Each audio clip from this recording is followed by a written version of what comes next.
बिस्मिल्लाहिर्रहमानिर्रहीम। अस्सलामु अलैकुम। आज हम क्लास 5 की पढ़ेंगे IM पाकिस्तानी का chapter number 4 discipline and unity, नज़्म ज़ब्त और इत्तेहाद। अवर होली प्रॉफिट हज़रत मोहम्मद सल्लल्लाहु अलैहि वसल्लम सेड, हमारे प्यारे नबी सल्लल्लाहु अलैहि वसल्लम ने कहा, whenever he prayed with others he kept the rows of the worshipper straight. Hazrat Muhammad सल्लल्लाहु अलैहि वसल्लम ने फरमाया, जब भी लोगों के साथ नमाज पढ़ते सफ़ों को सीधा रखते।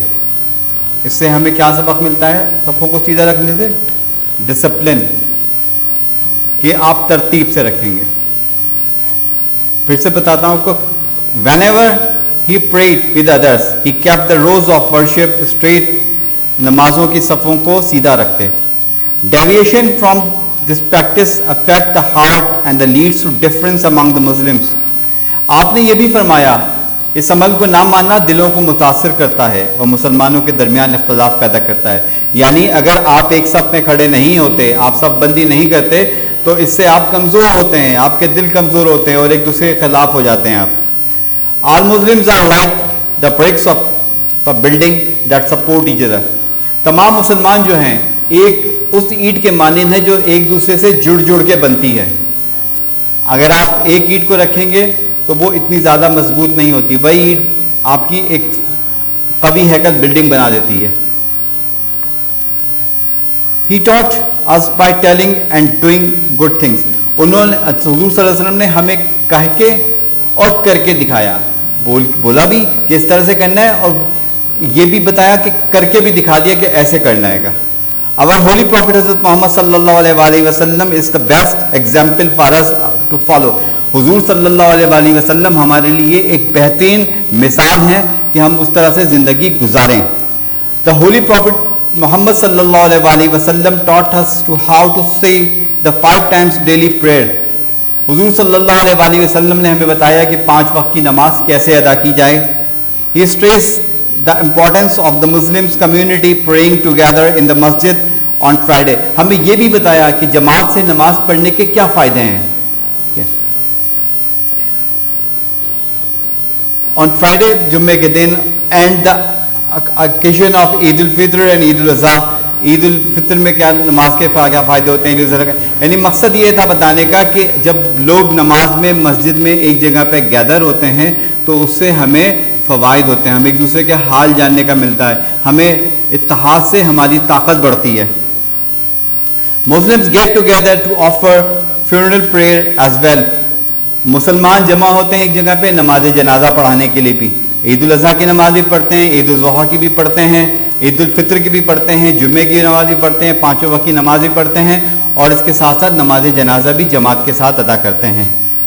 लाइक टू सलाह और the 5 time daily prayer is a code of ethics for all मुस्लिम। 5 वक्त की जो नमाज है रोज़ाना, वो हर मुसलमान के लिए एक कोड ऑफ एथिक्स है, यानी उसका ज़िंदगी गुजारने का एक कानून है कि आपने अगर ज़िंदगी गुजारनी है तो आपको 5 वक्त की नमाज पढ़नी, यानी अल्लाह के अहकामात को फॉलो करना है। It grooms us to be a caring and showing kindness to other. ये बढ़ाती है एक दूसरे की मदद करने के जज्बे को, एक दूसरे पे के साथ खुलूस से रहने के जज्बे को। The gathering of Muslims for prayer is the training to lead a disciplined life। हमें जो नमाज है वो हमें ट्रेनिंग करती है कि हमें अपनी ज़िंदगी को नज़्म ज़ब्त के साथ कैसे गुजारना चाहिए। हम जब जमात बनाते हैं, एक सफ़ में खड़े होते हैं, कोई गैप नहीं होता, एक डिस्टेंस स्पेसिफिक डिस्टेंस होती है, ये तमाम चीज़ें हमें डिसिप्लिन सिखाती हैं।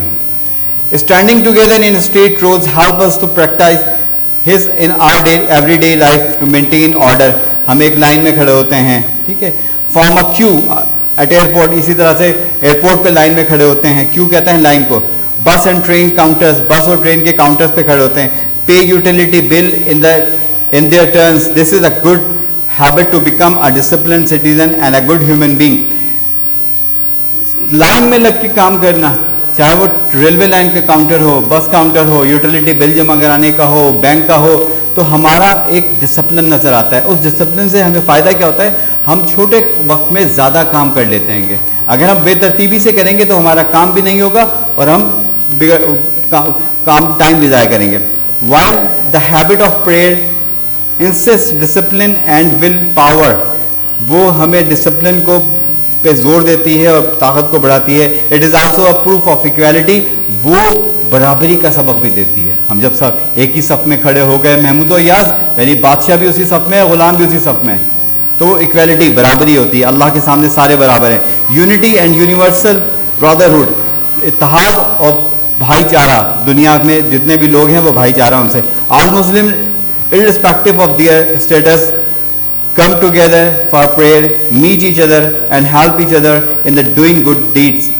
अपना हैसियत को भुला के वो मस्जिद में आते हैं, नमाज पढ़ते हैं, एक दूसरे की मदद करते हैं, और ये एक अच्छा अमल है. Families, nations and countries which are united make a lot of progress. जो मुल्क, जो ख़ानदान और जो कौमें इत्तेहाद के साथ रहती हैं वो एक अच्छा रिजल्ट देते हैं. Our Quaid motto also lays importance unity faith and discipline. हमारे कायद का भी जो मोटो था वो यही था, इत्तेहाद, यकीन, तंजीम व मोहकम. फिर आखिर में उन्होंने स्लोगन दिया है, यूनाइटेड विथ स्टैंड, खड़े रहो इत्तेहाद के साथ, डिवाइड वी फॉल. अगर हम डिवाइड हो जाएंगे, तकसीम हो जाएंगे तो हम गिर जाएंगे. ये आपने सबक पढ़ा, यूनिटी के फ़वाइद पढ़े, इसमें कि यूनिटी से क्या इत्तेहाद होता है, डिसिप्लिन से क्या फ़ायदा होता है. इत्तेहाद रखेंगे तो हम ताकतवर होंगे, डिसिप्लिन होगा तो हमारे काम सुकून से आराम से हो जाएंगे सारे. हुज़ूर सल्लल्लाहु अलैहि वसल्लम की हदीस को भी इसमें कोट किया गया है. आखिर में एक एक्टिविटी प्लान है, have a patient and form a Q. किस तरह से लाइन में खड़े होते हैं, उसमें दिया हुआ है, KTM मशीन का दिया हुआ है. इस पिक्चर्स में कलर करना है, पिक्चर मुझे आप भेजेंगे. उम्मीद करता हूँ कि आप लोगों को चैप्टर समझ में आ गया होगा. अगर कोई चीज़ समझ में नहीं आई तो आप मुझसे